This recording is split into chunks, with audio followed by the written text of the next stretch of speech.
Buongiorno, siamo qui con Sara, la titolare di Furighedda, per raccontare la storia di un progetto che ha scelto di reinterpretare l'identità sarda attraverso il tessuto, il fatto a mano, e in questo modo è nata una bottega che è diventata anche luogo di incontro e valorizzazione dell'artigianato locale. Buongiorno Sara.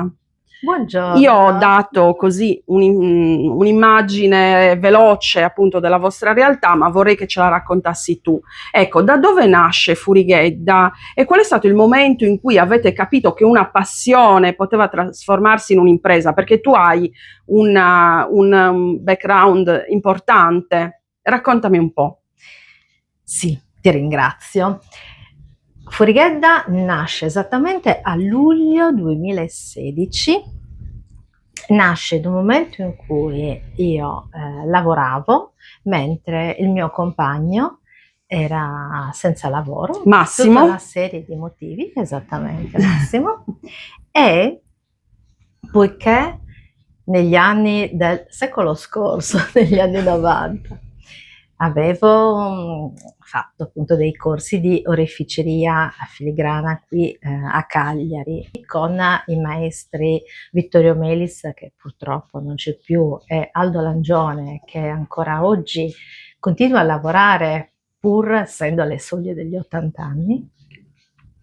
Negli anni 90 vado a Vicenza e studio nella scuola Orafa Vicentina, diplomandomi con lode, sono molto soddisfatta. E il caso ha voluto che tornassi in Sardegna. Poi la vita mi ha portato a fare tanti altri lavori finché nel 2016 in realtà a casa facevo nel mio tempo libero, perché era esattamente tempo libero in quanto lavoravo come dipendente per un'azienda in full time, quindi a tempo pieno. Le cose che realizzavo erano comunque dei piccoli monili, cose molto semplici che usavo per me, oppure regalavo a mia mamma naturalmente, e le mie amiche, i miei parenti. Accade che Massimo resta senza lavoro e allora mi viene l'idea di fargli fare delle cose, per cui compro un banco orafo. Tra l'altro compro un banco orafo prodotto da una ditta vicentina che conoscevo e che faceva banchi orafi artigianali, e già lì bisogna pensare e ragionare che l'artigianato era proprio nelle mie corde. Veramente ho smosso l'universo mondo per far portare questo banco orafo in Sardegna e lo piazzo sul balcone. Da lì iniziamo a fare dei lavoretti, mostro a Massimo come si utilizzano le attrezzature, cosa si può fare, e lui comincia a realizzare cose semplici. Naturalmente la prima cosa che facciamo è il classico amuleto cocco da appendere Certo. come bracciale, utilizzando dei semi lavorati. Insomma, hai trovato un apprendista a un certo punto. Esattamente. E questa cosa si sviluppa, partecipiamo a alcune fiere, partecipiamo ad alcuni piccoli eventi. Iniziamo dagli eventi parrocchiali per poi pian piano Crescere. crescere. Poi, purtroppo, il mio orario viene ridotto negli anni e mentre il mio orario si riduceva, si ampliava la disponibilità di tempo per lavorare all'idea di Furighedda, Ecco. utilizzando poi le mie conoscenze di oreficeria, sia filigrana sarda che oreficeria internazionale, perché a Vicenza la scuola ora fa internazionale, mi viene l'idea di sostituire alle pietre il tessuto. Che Quindi, meraviglia. anziché i cabochon di pietra, utilizzare cabochon di tessuto. E questo perché? Perché nel frattempo avevo fatto corsi di sartoria, come se non ci fosse un domani, ne ho fatto ben 7 di corsi di sartoria, per cui sì, sono arrivata fino all'abito da sera. Sei riuscita veramente a far progredire quella che era una tua dote naturale dedicandoti quindi a partire dall'oreficeria, che non è Sì. certo per tutti, non è iniziata a fare, voglio dire, braccialetti di perline, sei partita da una base molto importante per arrivare a un altrettanto risultato importante, che è quello legato appunto alla sartoria, che comunque anche lì è un lavoro complesso. Quindi hai unito le due cose. Esattamente, non solo, mi sono anche resa conto che comunque c'era un discreto mercato per quanto riguardava le cose che producevamo, e all'inizio ci siamo mossi noi. Acquistiamo un camper e col camper facciamo il giro della Sardegna. Che meraviglia. Sì, anche perché nel frattempo non solo l'orario mio di lavoro si era ridotto, ma era proprio arrivato un licenziamento, quindi io e il mio compagno ci troviamo senza lavoro, ma con un sapere nelle mani. Direi, certo. E allora? Quindi di necessità virtù. Esattamente.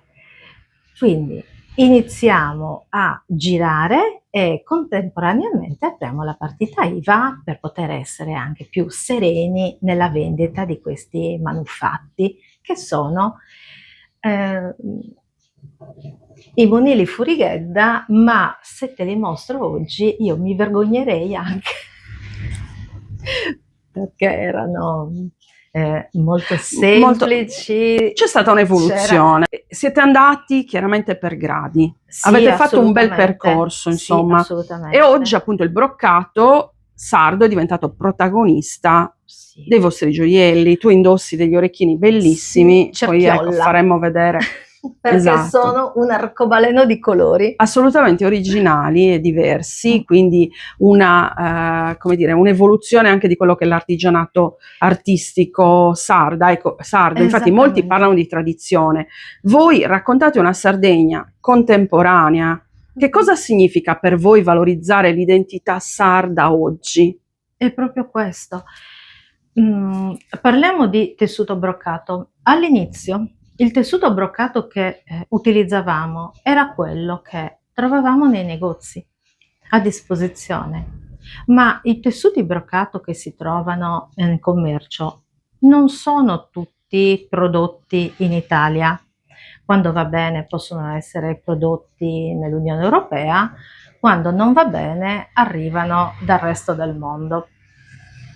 Questo non vuol dire che siano di bassa qualità, semplicemente non sono prodotti in Italia.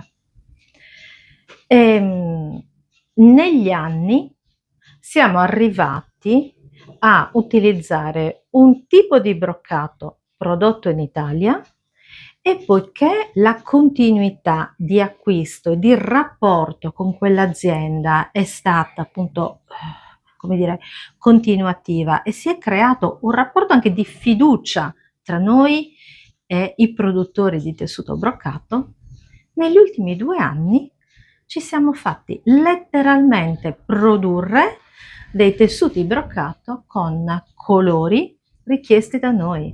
Il primo è stato un tessuto nero con il filo dorato, per il quale abbiamo aspettato quasi 18 mesi, perché intanto la richiesta è ricaduta poco prima del periodo Covid, e in periodo Covid non arrivavano i filati all'azienda, arrivavano i filati e si ammalavano i dipendenti. Insomma, è stato un periodo che conosciamo tutti. Esatto. Poi un altro tessuto è stato questo rosso. Questo tessuto rosso che non si trova in commercio perché ce lo siamo fatti fare, dove abbiamo richiesto il cambiamento di un colore verde e il cambiamento di un filo dorato, che in realtà non è più un oro caldo, ma è un color oro molto chiaro che ha il riflesso del platino, quindi anche un po' impegnativo da creare. E poiché non ci fermiamo, quest'anno abbiamo chiesto invece un colore verde. Questo verde è un verde che va molto di moda, non è un verde che si trova nei tessuti broccato, ed è, o almeno quelli tradizionali che si usano in Sardegna intendo, è Abbiamo fatto sostituire anche il filo rosso, che in realtà c'è un rosso cupo che è lo stesso che si trova poi Tendente in al quest'altro, bordeaux. sì, tendente al bordeaux, e infine lo stesso filo dorato. Per avere un'idea della differenza, ecco qua, questo è il verde che si trova in commercio. Vediamo un po' se si riescono a vedere. Sì, si vede più brillante, l'altro rimane Esattamente, uno è molto tenue. brillante, questo è un verde bandiera, questo è un verde un po' più acido, Un verde furighella. è un verde, sì, è un verde furighella, è un verde piccantino. Ecco. E non a caso dico piccantino, perché Furighella ha nel suo logo, sulla I di Furighella, un peperoncino. E stavo arrivando lì, infatti il nome Furighella è molto particolare. Sì. Che significato ha questo nome? Come siete arrivati Sono a arrivata a questo sceglierlo? nome Mhm. non tanto per il significato del nome, ma per il suono del nome. Negli anni 90, appunto, ho fatto la scuola Orafa ed era una scuola Orafa all'avanguardia, perché già negli anni 90 si parlava di naming, cioè quella branca del marketing che ti insegna a dare un nome ai prodotti. E quando io ho cercato il nome Furighella, ho cercato un nome che terminasse con un sorriso. Quindi quando uno dice Furighella, la bocca si allarga ed è un sorriso. E anche il brand, se si va a guardare il font, mi sono ispirata a font importanti. Quello è il font di Armani e di altre aziende del lusso. Così come il peperoncino, che in realtà abbraccia il pallino della I. Peperoncino in sardo, almeno nel sardo campidanese, è pibiri, che è molto assonante con Furighella. Ma perché io e il mio compagno non siamo persone, come dire, posate, siamo un po' frizzantine, quindi ci stava bene. Era perfetto per voi. E anche insomma. lì il peperoncino ha un abbozzo di sorriso. L'idea del brand Furighella nasce per utilizzare dei monili nel quotidiano, legato però a quello che sono le nostre tradizioni, senza necessariamente scadere nel folklore. Folklore è quello che ad esempio a me non piace, cioè io sono dell'idea che le tradizioni vadano vissute nel luogo in cui nascono. E non strumentalizzate come spesso Esattamente. accade. Certo. Quindi l'idea è creare un monile dove sì c'è il broccato. Il broccato lo riconosce chi magari conosce i tessuti sardi, Certo. gli abiti sardi. Per molte altre persone invece sono degli elementi tessili graziosi, perché sono tutti elementi floreali, e il fiore piace insomma un po' a tutti. E quindi c'è chi lo sceglie semplicemente perché è un monile grazioso e chi lo sceglie invece comprendendone la natura. Tornando al discorso iniziale, parliamo di questo posto molto bello che appunto non è un semplice negozio, in realtà il vostro è un laboratorio e una vetrina per tanti artigiani. Quindi quanto è stato importante creare rete tra le piccole realtà del territorio? Perché noi siamo partiti con voi che siete stati bravi a portare avanti quelli che erano i vostri talenti, però poi avete spaziato, qui intorno ci sono delle cose bellissime realizzate anche da altri artigiani. Esattamente, questo fa parte di un progetto che voglio portare avanti, che ho iniziato tanto tempo fa. Sono due progetti che vanno in parallelo, escludendo Furighella.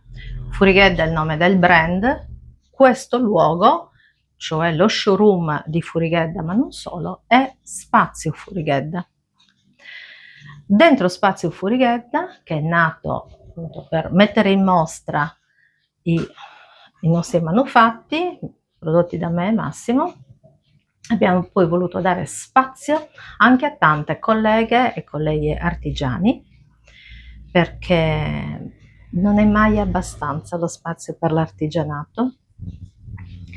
E una cosa di cui vado molto fiera è quello che è vero che io acquisto e rivendo prodotti artigianali, ma c'è una cosa che io non faccio: non propongo il conto vendita agli artigiani, cioè acquisto direttamente dall'artigiano anche, o dall'artigiana, per ridargli dignità nel suo lavoro, perché spesso una cosa che accade è quella di chiedere all'artigiana o all'artigiano di prestare i propri prodotti per abbellire un negozio, fare vetrina in cambio di banalmente visibilità, in cambio di come lo vendo ti pago, quando invece nel prodotto realizzato c'è tempo, lavoro, materiale.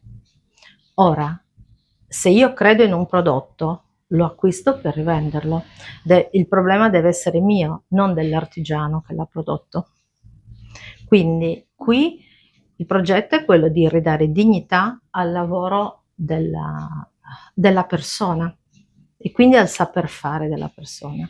Qui dentro ci sono circa 40 fra artigiane e artigiani, di cui vado molto fiera perché sono tutti bravissimi. Sono cose molto belle. Molto belle, molto particolari, c'è ricerca. Sì, prodotte qua, e soprattutto questo non è un negozio turistico.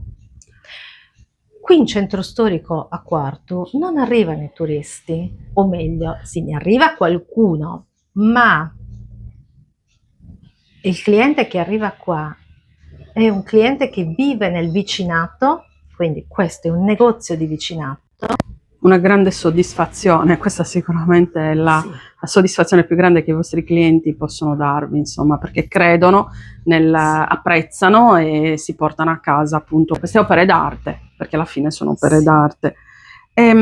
Tornando al discorso precedente, esiste un gioiello a cui siete particolarmente legati perché rappresenta meglio la vostra storia?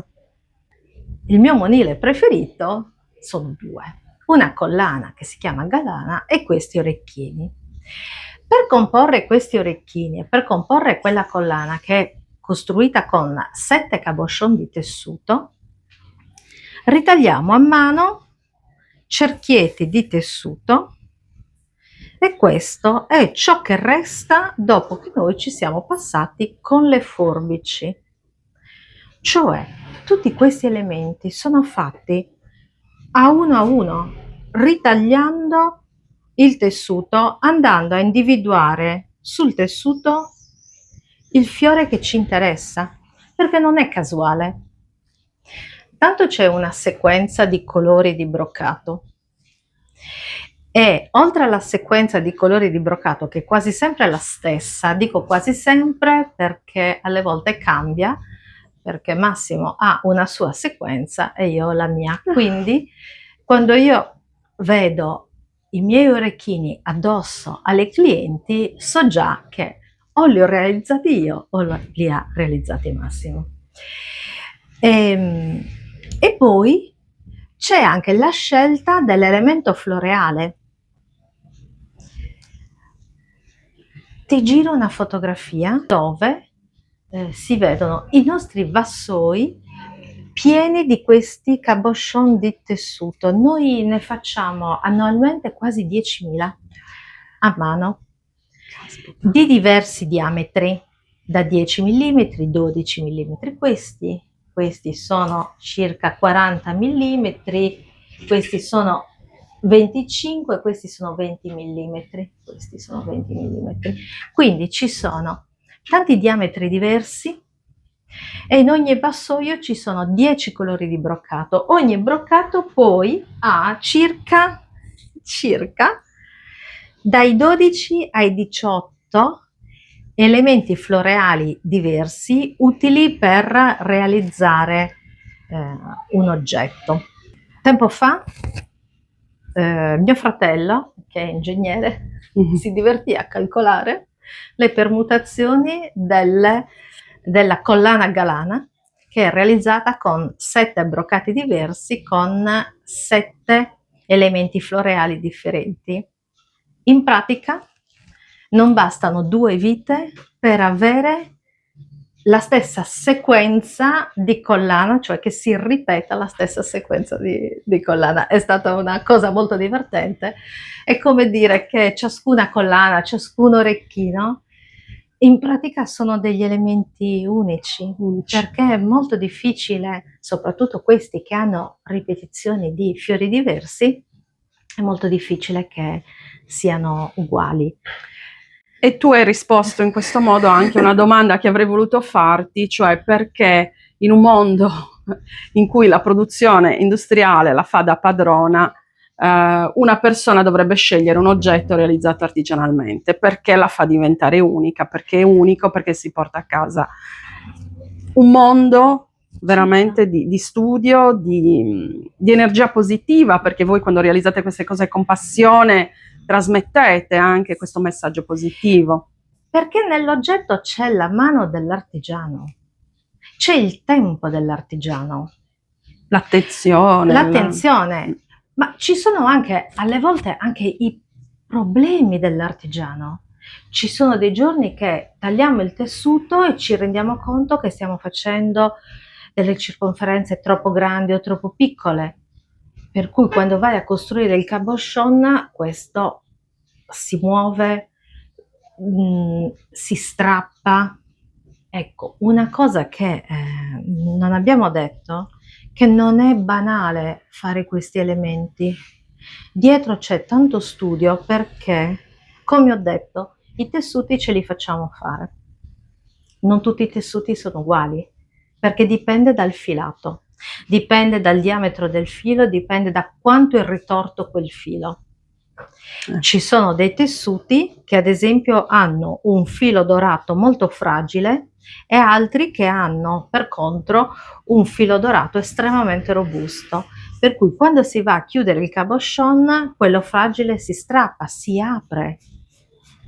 Oppure, e questa è una cosa che capita abbastanza spesso, si sposta il centro del fiore e non puoi saperlo finché non riapri il morsetto. È un po' come quando metti a cuocere la ceramica e devi aprire il forno. Tu sai che l'oggetto è stato cotto, ma lì l'apertura del forno è sempre un momento, come dire, che svela poi se il lavoro precedente è stato fatto nel modo più... se il colore è rimasto brillante, se il calore è stato troppo o se è stato troppo poco, se ci sono le crepe nella ceramica, cioè tutti quei piccoli problemi che possono capitare. In sartoria accade la stessa cosa, basta un mezzo millimetro nel momento in cui stai tagliando il tessuto che quando vai a chiudere il cabochon si sposta tutto e quindi decentri il disegno decentrato non è bello. Non va bene, insomma. No. Io una cosa che non ho detto è che vengo da 20 anni di commercio, perché nel frattempo poi facevo altro nella vita e nel mio quotidiano lavoravo nell'ambito del commercio. E una cosa che ho imparato è che se vuoi produrre e vuoi dedicarti solo alla produzione, il comparto vendita deve essere un altro. E allora ho approfittato di questo e ho trovato delle persone che vendessero per me, i miei rivenditori. Oggi abbiamo una rete di quasi 50 rivenditori in tutta la Sardegna. Cerchiamo di essere un pochino dappertutto, anche perché chi sceglie i nostri monili è perché li ha visti, li ha valutati, crede in quello che facciamo, tanto che anche lì i miei rivenditori non mi chiedono il conto vendita, acquistano per rivendere. Quindi anche stesso loro, sistema molto onesto nei confronti di chi poi dedica, insomma. Perché? Perché per fare questi oggetti comunque c'è bisogno di capitale e io posso sì compensare all'inizio gli acquisti dei tessuti, però poi non posso produrre e prestare per la Poi a così vendita. tanti, tra l'altro, sarebbe Sì, impossibile, insomma. è molto allora, la gestione di tutti e 50, di quasi 50, non è facile.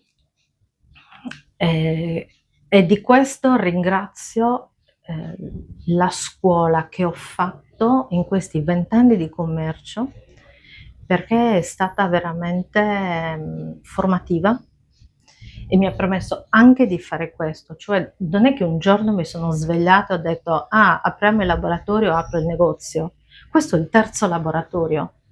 Noi abbiamo iniziato con il banchetto sul balcone, poi un garage e all'inizio questo garage ce lo dava mio papà in uso. Pare che porti bene iniziare dai garage. Buono a sapersi, buono a Così, sapersi. bene. Dopodiché abbiamo cercato un luogo un po' più grande dove mettere assieme il laboratorio, perché quel garage era solo laboratorio, e lo showroom. Quindi anche qua c'è stato, come dire, un passaggio graduale e poi nel mio prossimo futuro progetto, che è un progetto che ho da più di 20 anni, c'è l'idea di fare la scuola ORAF, la scuola d'artigianato. Quindi tante attività, tanta creatività, Mhm. però avete chiaramente comunque necessità anche di continuare a crescere e a promuovere Sì, il brand. Ci sì, sono delle iniziative che sì, portate avanti? sì. Alcune iniziative sono fondamentalmente locali, nel senso che qui nel quartiere in cui stiamo ci sono delle persone che fanno dei piccoli concorsi locali, faccio un esempio, il balcone più bello, il presepe più bello, e ai quali io do i premi realizzati qui in laboratorio del nostro brand come dono ai vincitori. E naturalmente questo lo faccio anche a livello regionale in manifestazioni anche decisamente più importanti e in alcune manifestazioni di portata nazionale. Talvolta lo pubblicizzo, talvolta non lo pubblicizzo. Come quest'anno in particolare il Mm. vostro brand sarà legato ai Sardinia Food Awards perché voi metterete a disposizione i vostri bellissimi gioielli per appunto permettere a uno dei premiati durante appunto la Sì, serata di poter risplendere ancora di più sul palco. sì, Quindi poi esattamente. racconteremo qualcosa di più in seguito. Comunque, Esattamente. il brand Furighedda quest'anno sarà ai Sardinia Food Eh Awards. sì, ed è un'opportunità veramente importante perché conosco i Sardinian Food Awards e pensare di essere sul palco, pensare che ci sia un pezzettino di Furighedda lì all'interno di questo premio, insomma, mi inorgoglisce e mi rende anche molto grata per questa opportunità. Sara, che dire? Questo posto è magico, è ricco di positività. Ci sono i clacson perché siamo in Siamo in centro centro. a Quartu e qualcuno ha fretta. Io, siccome anche voi giustamente dovete produrre e andare avanti col lavoro, ti faccio l'ultima domanda. Se poteste affidare un messaggio a uno dei vostri gioielli, quale racconto della Sardegna contemporanea vorreste che portasse con sé nel mondo? Un messaggio affidato al gioiello. Io ce l'ho un messaggio, è una cosa mia molto personale. Mi sto anche emozionando a dirla perché io non racconto solo la positività, non racconto quello che c'è stato dietro. Tra le tante cose c'è stato un momento in cui qualcuno ha cercato di spegnermi e in realtà Furighedda è stato un modo non per spegnermi, ma per farmi brillare ancora di più. E allora, se cercano di spegnerti, tu abbagliali, perché Furighella nasce così, nasce da un momento in cui c'era una grande difficoltà e abbiamo trasformato, perché non ho trasformato, abbiamo trasformato questa grande difficoltà in qualcosa che parlasse di riscatto, di voglia di fare, però con i piedi ben piantati a terra, la terra sarda. Radici e Esattamente, chioma. esattamente. Sara, io ti ringraziamo anche Massimo che sta lavorando nel retrobottega. Sì, io ringrazio te e ringrazio naturalmente I Sardine of the World. per questa opportunità che mi dà di stare per un momento sul palco assieme a loro. Grazie. Grazie a voi.